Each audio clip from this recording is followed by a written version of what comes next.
video thing in my annoying nasally voice. Me talking about wanting to change my voice, because I didn't like the way that it sounded. I think fear, it makes us do that sometimes. It makes us try to be something that we are not. Similar to our friend over here that's wearing armor. We put on armor that can manifest in anger or unhealthy habits, or just even that low-grade feeling of being stuck. And we often associate fear with overwhelming negative emotions, but not all fear is bad. So let's face it, fear exists to keep us safe.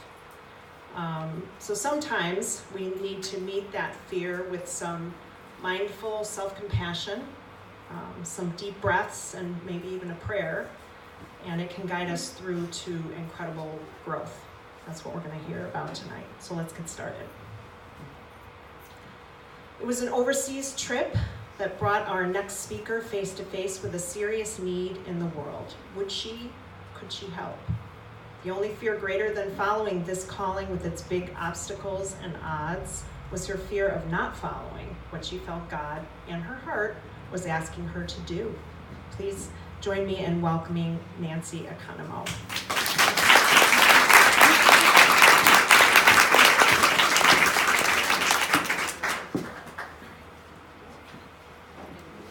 Yeah, but do you want that now? Yeah. Oh, you want it first? Just to set the mood. Okay. We're going to show you a video because I think it'll just give you kind of some visuals of what I do. So as you hear some of the stories, you can see where we've been. Yeah, well, please God, let the video work.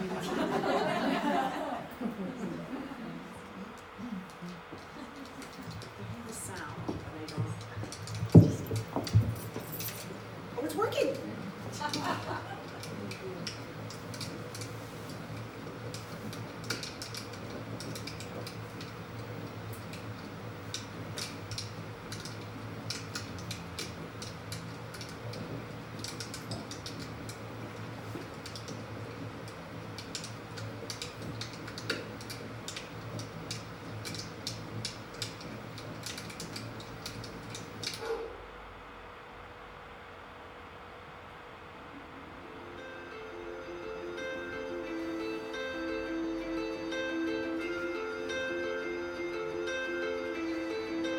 See just the joy on their faces.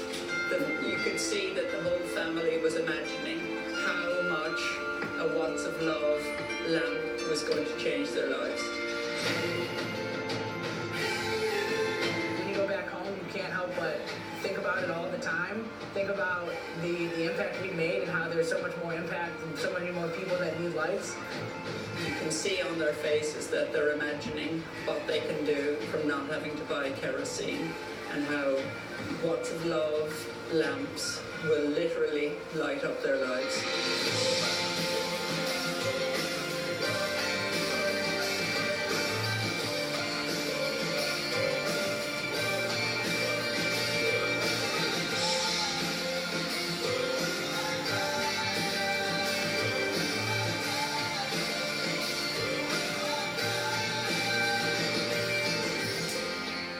Belum kita garang dulu betul tu belum.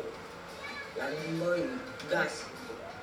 Lalu itu dulu gas tu kau. Kalau betul bong kopi. So bayu jang kekai makan nanti go kopi. Teh kena hom dengan lain solo. Teh timo dulu. Walang ilaw yun lahat. Lahat siniservisyon niya dito sa loob ng bahay. Sa pag kumain kami, pagka ang bata ay may sakit. Sa pag-study sa gabi, kailangan ng sulat pag walang ilaw.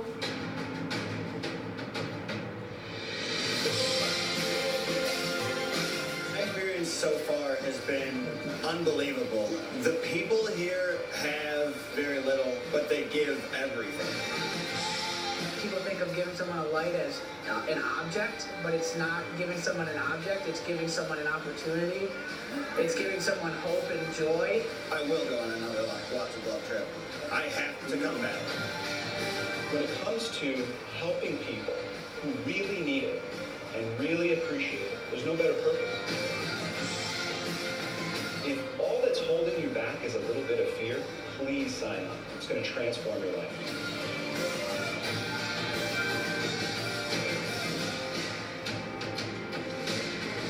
A small gesture, a small little lamp can help people realize their dreams.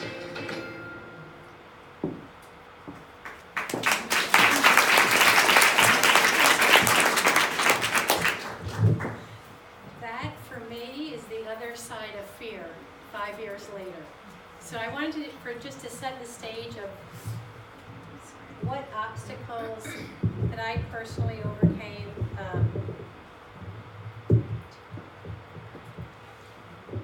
To make that happen.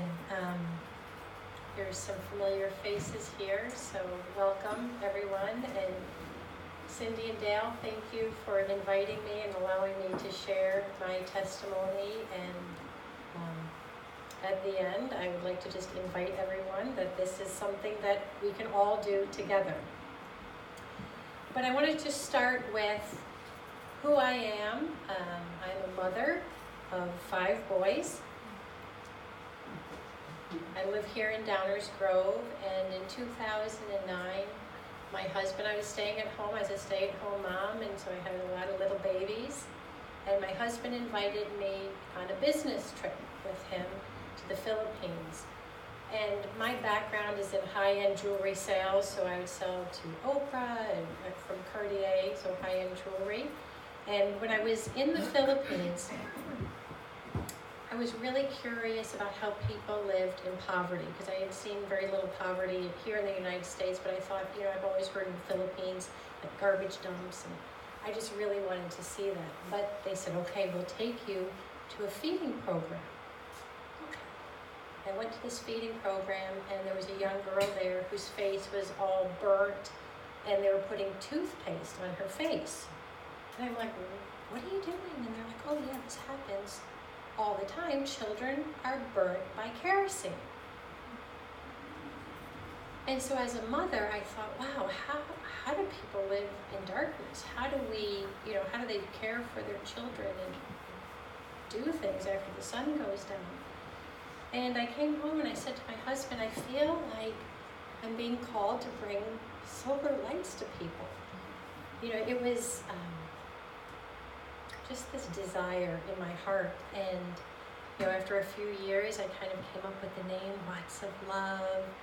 And I had every excuse not to do it. I had children, I had laundry, I had a lot of things to take care of.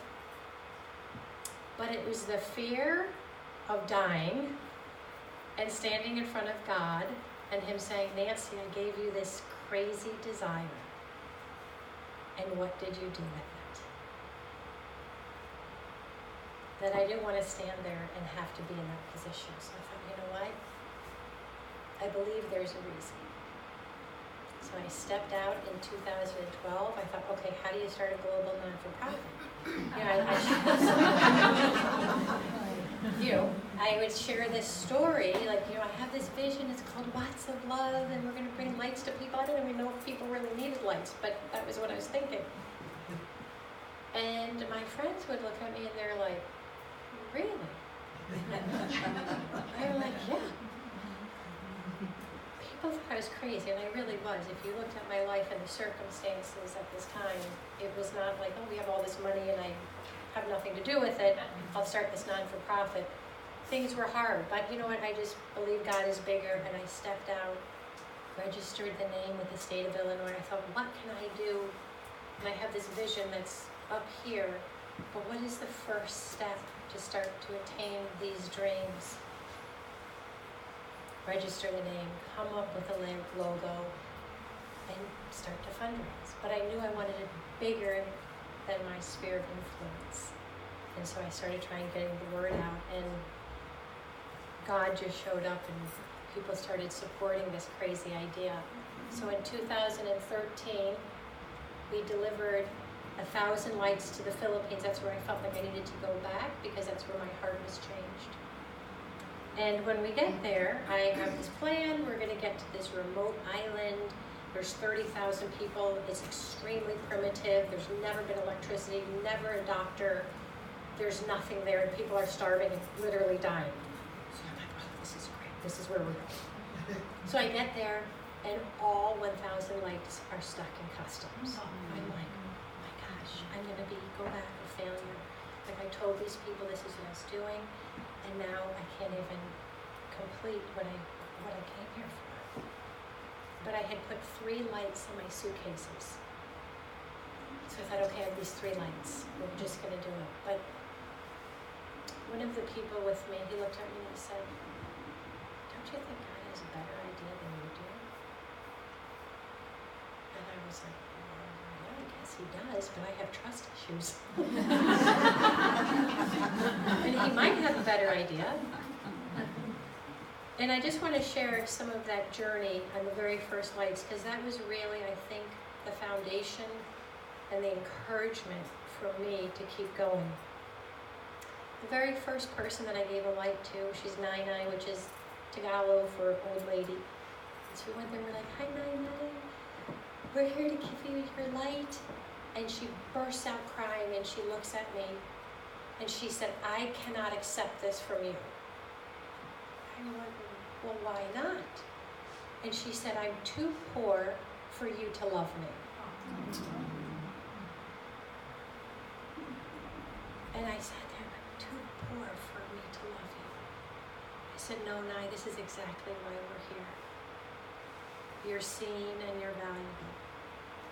So I just started, there was this heart shift for me, because I thought if I had the 1,000 lights, it would have been like, here you go, and it would have been filled with joy, but I wouldn't have taken the time to look and to see Nai and to hear her heart. So the next light I gave out the next night was to a woman, Emily, with 7 children. So of course I could relate to her as a mother.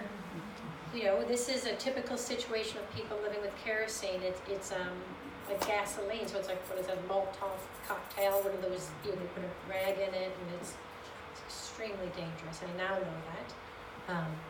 So this is Emily, the first night that we met her. And so we gave her the light. The next morning I ran down to her little hut and I said, Emily, how was your night? And she says, it was amazing.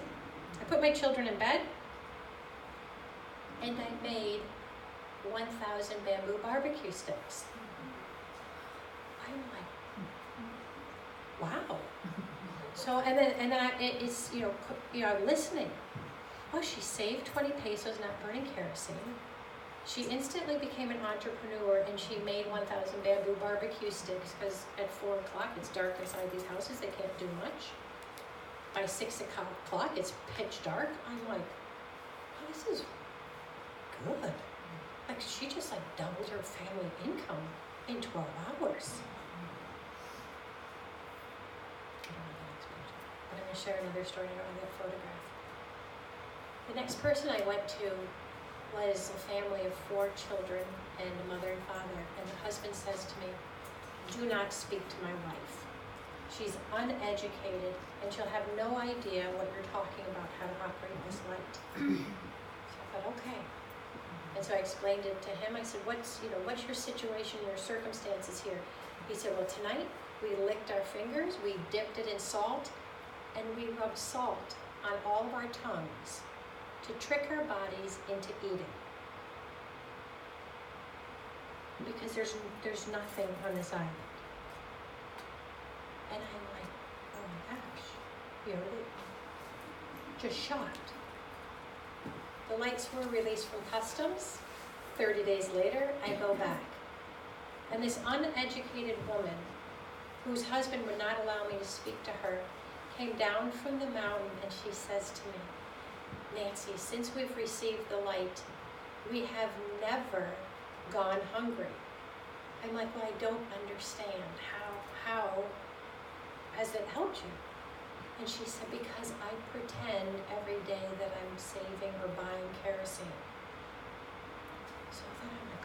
touch. They don't understand how to save and the compounding effect. So these people, the first 3 lights that I gave out, really taught me what God was asking me to do. So what we do is when we go into an area, because this is a kind of a typical situation, we'll gather an entire community, we have a list of 1,000 names, we'll bring the entire tribe together, and our heart is to go into the darkest, furthest, most remote places really in the world. And we'll teach them, you no longer are burning kerosene. You have a new light which equals money. You're going to be saving money every day. You're going to be able to educate your children. On average, a child will get 2.5 years further education with a light, 47 minutes a day further study time. It's unbelievable what happens with a light. Then we talk about safety. Bad things happen in the dark. And a simple light can stop a lot of that, because it's like a watchdog. You can see a face if someone walks in. You can, if something's in your bed, scorpions, snakes, you have to understand they may not have walls in their homes. They can't see what's in their home. So we talk about that and how you can care for your children going to the bathroom, simple things like that. They're now able to do with some light. And then we talk about productivity. What can you do? And we'll say to each tribe, it's different. What can you do? You can braid hair? Great, you can start braiding hair at night. You can make bamboo barbecue sticks. You can make fishing nets. And it's renewed hope. And I share this with you because there's hope inside of all of us that may have died. And there's a dream there that can be renewed. And I just hope that my story, and not everybody's called to the field. You know, I know what I do may seem crazy to some people, but we're all called to something, and it doesn't have to be big. It can be just that first step. So, oh, isn't he cute? So this is, where we're leaving for on Sunday. Cindy's husband will be joining me. One of the most amazing places in the world, which is a leper colony in Kathmandu, Nepal. So there's 250 lepers, so it's the caste system there. So these people are the untouchable. No one will help them. When I told the taxi driver I wanted to go to the leper colony, he's like, what? I'm like, do you want to come with me? We're bringing lights. And he had wanted nothing to do with it. When I discovered the leper colony, which was after the Nepal earthquake, we responded to that, and I was there. And the very last day, we were delivering lights in this mountain, and somebody said, Nancy, there's a leper colony, like an hour and a half walk from here. I'm like, oh, leper colony? I'm like, I have always wanted to go to a leper colony. Can we go? And they're like, yeah, it's like an hour walk. I'm like, I'm in.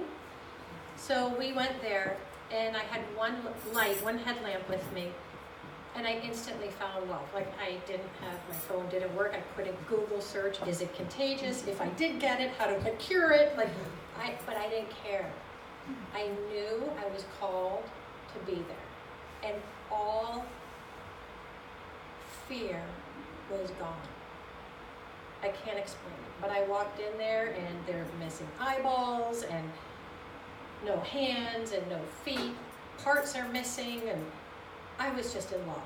I walked up and I grabbed their nubs and their faces, and I just didn't care because no one will touch them.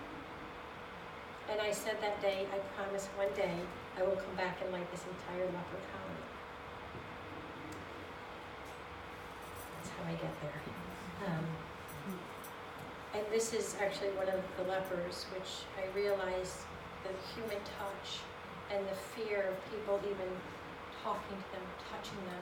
And I was speaking to this one woman, and I just happened to just rub her hair, and once I did this, she just fell. Because this, we can do this to ourselves, and you have that sense of touch. But she doesn't. She's never, even with her self-care, there's nothing. And just taking that time and not being afraid to look into her eyes and to spend the time. And really what I want to say from all of that and putting my fear aside of who they are and what they carry, something beautiful was birthed, which I believe is going to propel what Lots of Love is doing.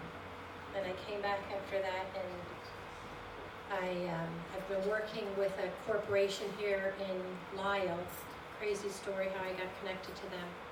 But it's Molex, it's a connector part, so I've been able to go in there from my experience in the field, because I know what their needs are, the bottom 1% of the world, what their needs are with lighting, and create and design something. So we just patented our own solar light.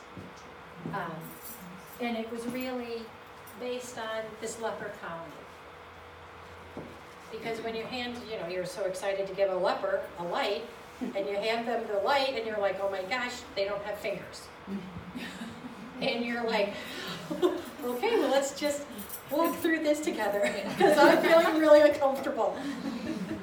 And loving them through that process, and just taking the time, like when they're trying to figure out how to hold it, and you're like, oh my gosh, like I didn't think about this. But when I started creating the new light, I'm like, okay, some of my customers don't have fingers. So we designed this light so it's push and hold.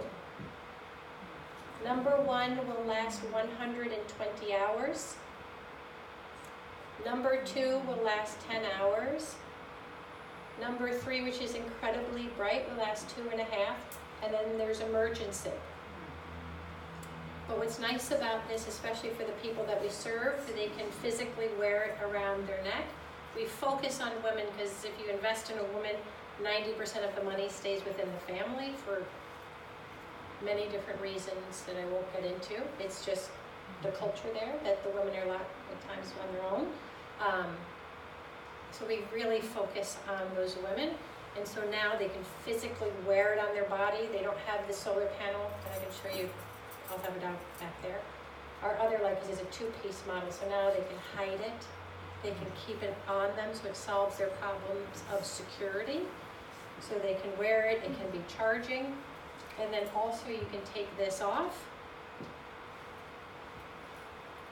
And it goes on like this. So now they can have that hanging in their home as a light, but then also it's hands-free. So this is super important, caring for your babies. And in the leper colony, they said to me, because we had given them some headlamps at that time, and they said, thank you for giving us back our human dignity. We can go to the bathroom. We're not trying to hold a lamp or do, so it's just dignity.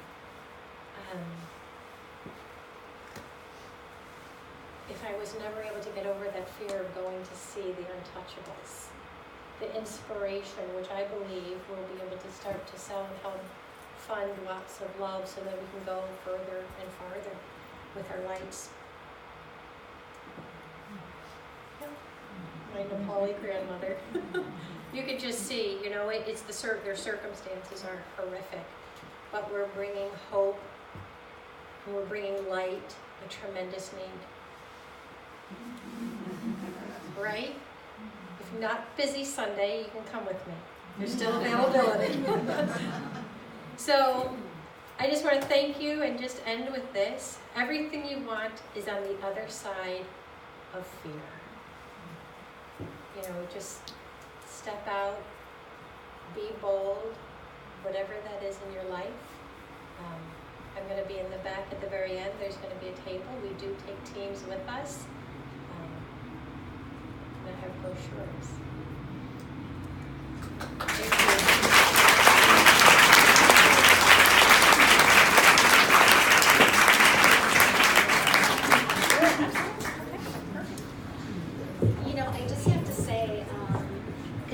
Myself, like over the years, when there's something that you want to do and it's like, it's not like I'm starting an international charity or something, and to downplay it, right? But the important thing, and you'll see tonight the different people talking, Nancy responded to what was in front of her and who was in front of her. and she happened to be in the Philippines at the time.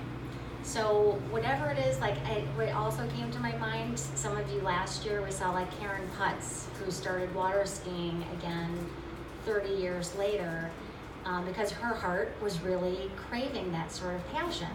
And now if any of you are following her on Facebook, she travels all around the country constantly. She has Southwest Airlines as a sponsor, water skiing around the country. So there's all kinds of ways to do it. But I also thought of Nancy, when we first met, you said that you were really afraid of public speaking, which is, they say like more than death is fear of public speaking. Absolutely. And so now though, how many like talks do you give a year, would you say? I mean, it's now you're like a professional public speaker almost, right? I mean, I wouldn't say that. But I mean, I you're do, called to do I that. am, yeah, but I think that what I'm trying to say is like sometimes whatever your passion, you're like, you want to do this, but then it's like, oh, but then I have to do that too, right? So yeah, for me, it was just like, I feel like it really was my biggest fear in life, for sure, without a doubt. And there was a defining moment where a woman said to me in the Philippines, I was having lunch with her, and it was the first time like I just delivered these three lights. She says to me, and she had started a huge not-for-profit in the Philippines, Operation Blessing, which is also here in the United States. She's like, Nancy, you've been given the voice to the voiceless people. If you don't do it, who will? I'm like, oh. I was like, that was a burden. That didn't feel good. I'm like, oh, okay. 4 months later, Typhoon Yolanda happened. And now there was 20,000 people that were wiped out with a wave. And this is the people that I've been sitting in their huts, I've been sitting in their homes. These were no longer random Filipino people. These were my friends. Like these were, I know these kids sitting in the dark with 200-mile-per-hour wind. And so I was propelled to be their voice. And I had to either get over that fear and move forward and step into what, and I feel like it was God used something so horrific to get my attention, not, but he used something like that to activate me. So yeah, it's something that I still struggle with. Listening to my own voice, I will never watch a video. I don't like hearing it. I can relate. There's still a lot of that fear and anxiety. Probably more than going into a lot of college. Cindy has a microphone. Does anyone have any questions for Nancy? You did such a good job covering it. So. I have a question. Yeah. Nancy, is there been any relief or anything domestically in the United States? Yep, I've responded in Texas. So, the poor here in the U.S. is quite different. Yes. So when the hurricanes came through in Texas, you go in, and it was in Port Aransas and those areas that we went into, and it's still, our mandate is to help the poor. And who is the poor in the United States? It's the people in the trailer park who are usually drug addicted, can't afford to leave a hurricane area, they can't go to a hotel or afford the food. So those were the places that we went to, and it's a little different because that was disaster. But then I've also responded to Jackson, Mississippi, which is the most illiterate place in all of America. And again, it's the same thing. Our problems here are really different, and there are services that are available. So a lot of the homeless, if I say, do you have electricity or access to electricity? They're like, yes, and they were offended by me asking that. We still helped them, we still did things, it's just different. So if you know of an area that needs it in the US, we are always, it's just those doors have really not opened. I've tried different things, so I'm always open to more domestically. Why don't you tell them about the upcoming trips you've got besides our trip to Nepal? Yeah, so February 1st is the Philippines, my favorite place, one of my favorite places, and then Guatemala in March, so we have those dates. And for me, we're so comfortable here in America that when people travel with us, like I don't want you to be a spectator. I don't want you to stand on the sidelines. What I want is for you to change your thought process. I want you to be activated. So lots of love intentionally, does not make any money on your travel. We want you just to cover your expenses, like your hotel and partake in the renting of the trucks, and you pay for your airfare. But I'm like, you need to be the voice for the voiceless. We ask you to fundraise to make sure, so when you're giving the lights to that person, you say, oh, Aunt Susie, this is the mother who got your lights. And that's how we've been able to grow, is to activate the community that's around us. Nancy, how long are the trips, and what is the approximate cost? Yep, so the trips are anywhere from 7 to maybe 11 days, depending upon how far we're flying. I usually try to dovetail like 2 weekends, kind of in the middle of the week. The cost, the on-the-ground cost can be anywhere from $650 to $1,200, and that's depending on if we need to fly in country. We try to keep those costs as low as possible, and that's everything. That's food, transportation, everything in country, and then whatever your flights are. So if you have miles, use miles. If you have to buy it, buy. So that's. But I have prices and everything back there. Well, thank you. Okay.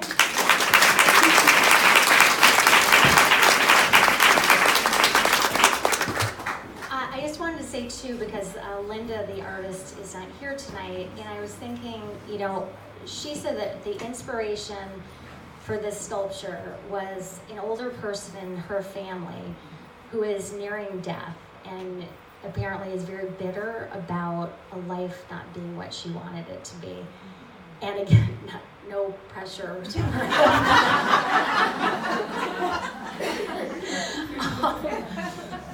But I bring that up because, Nancy uses the word God. You may say your heart, whatever it is for you. Again, the idea is just being present to yourself and your life and what's of your heart. So Cindy's going to announce our next speaker.